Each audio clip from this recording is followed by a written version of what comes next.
Le week-end dernier se déroulait à QC pour le 2 et 3 mai 2015 la 17e édition de Génération Star Wars, une convention organisée par les Héritiers de la Force, un groupe très actif dans la communauté des fans de Star Wars. Et cet événement était l'occasion de retrouver différents acteurs, des artistes également, donc des cosplays et évidemment une partie aussi de comics, ce qui nous intéresse aujourd'hui. Alors vous pouviez retrouver différentes choses, différents artistes comme Elsa Chartier, Stéphane Roux, Christophe Hénin, Thierry Mornay, qui s'appelle aussi Terry Stillborn en tant qu'auteur. Tout un lot d'artistes donc, tout un lot de magasins de figurines et de comics avec parfois de bonnes affaires à trouver, essentiellement du kiosque plutôt cette année il y avait. Et donc j'ai ramené quelques petits objets que je vais vous présenter tout de suite rapidement. Donc le Garde républicain, c'est cette BD dont je vous ai déjà parlé dans différents Comic Eater Showcase 2 fois en fait, puisque j'avais les 2 premiers numéros. Cette année sont sortis les numéros 3, 4 et 5, donc la machine est lancée, s'accélère avec un concept que j'expliquerai dans une vidéo consacrée intégralement au Garde républicain où je présenterai les 5 numéros. Ça coûte un peu plus cher que des kiosques normales pour un format un peu similaire, 8,50 €, c'est du comics français. Avec plusieurs couvertures, en fait moi j'en ai pris une mais il y a plusieurs couvertures disponibles et donc les artistes étaient là, l'auteur Terry Stillborn qui est également Thierry Mornay, ainsi que les artistes Elsa Chartier, Stéphane Roux et Christophe Hénin. Voilà pour ceci. La grosse exclue de cet événement c'était également la sortie de Star Wars numéro 1 qui passe donc chez Marvel et chez Panini Comics. Il y a une dizaine de couvertures différentes et celle de QC justement est limitée à 1000 exemplaires, c'est marqué derrière. Et la couverture est signée Sarah Pikeli. Une belle couverture donc, un beau magazine dont je parlerai un peu plus tard également puisque je l'ai feuilleté, c'est très bien dessiné, ce sont les artistes de chez Marvel qui sont au dessin et à l'écriture et qui part comme des petits pains puisqu'effectivement des personnes devant moi en prenaient 20 par exemple. Voilà, donc évidemment comme on ne peut la trouver que là-bas, maintenant il va falloir aller sur internet, ça a coûté assez cher. Moi pour ma part j'en ai pris un, ça me suffit, j'ai pas l'intention de le revendre. Et voilà, donc ça c'était la couverture Star Wars, il y a plein d'autres couvertures disponibles qu'on peut trouver, et c'est l'événement puisque c'est chez Panini Comics. Et également, qui dit convention, dit sketch possible, commission. Alors commission c'est plutôt quand on commande, donc ici c'est plutôt un sketch. Donc j'ai eu la chance d'obtenir un sketch de Stéphane Roux, donc Ahsoka Tano, puisque c'est un événement Star Wars, j'ai quand même fait un personnage Star Wars. Donc au gros format, hein, c'est pas du A3 mais c'est quasiment du A3 et l'avantage c'est que ce type de convention en province, les artistes sont très accessibles, beaucoup plus, on n'attend pas des heures et des heures et puis ils vous le font gratuitement en plus, voilà, on discute avec eux, ils sont très sympathiques, c'est pas la même ambiance que dans la métropole où bah, tu attends, tu payes et puis c'est tout. Et puis en plus tu n'es même pas sûr de l'avoir. Donc voilà un très beau souvenir que cette Ahsoka. Et voilà, c'est un aperçu seulement de ce qu'on peut trouver là-bas. Et maintenant, pour terminer cette vidéo, je vous propose un tour d'horizon de toute l'exposition et de la convention qui dure à peu près 10 minutes pour vous faire une idée de ce qu'il y a. Comme ça, si l'année prochaine, vous voulez y aller, puisque ça se passe toujours à la même période. En principe, c'est le premier week-end de mai ou le dernier week-end d'avril. Ça dépend, c'est variable, mais c'est toujours dans cette saison-là. Ce qui peut tomber parfois pendant les vacances scolaires pour les plus jeunes ou ceux qui travaillent dans l'enseignement. Donc c'est quand même une chance et ça se passe à QC, près de Vichy, en Auvergne. A bientôt.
qu'alimenticien, mais bon.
Bon après-midi.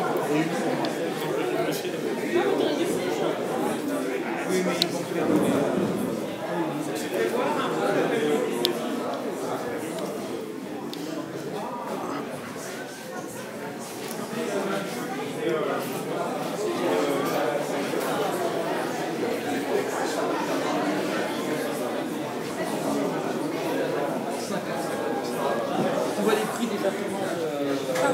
Pardon.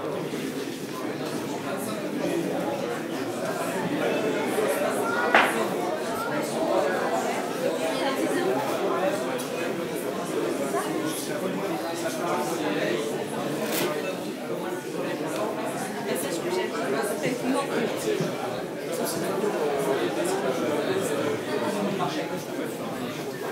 eu plein de gars qui je connais sur les salons, et je les prends dans un carton avec moi, et je bosse un peu sur Paris aussi.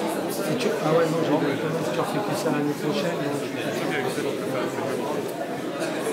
Ses amis qui veut situer l'avancement plus simple. Et une fois que ça va être terminé, la personne pour le restant de la soirée, je suis libre. Les gens peuvent bien choisir.